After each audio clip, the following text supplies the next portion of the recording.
expert leopard crawl gets her up the bank.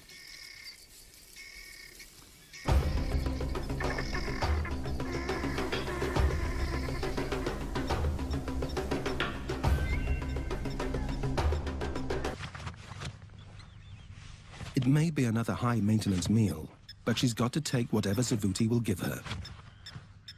A feathered feast is better than none.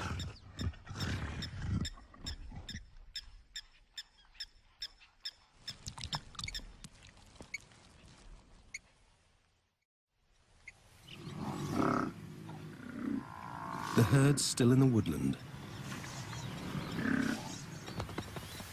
Saba and her cubs are especially hungry. With the males still away, they're sitting tight.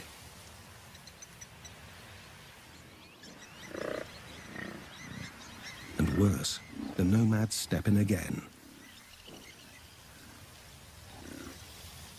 and penetrate deeper into marsh pride territory.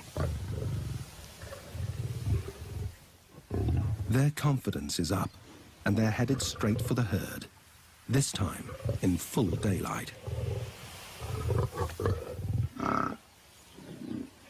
The buffalo sense there's danger, but the tall line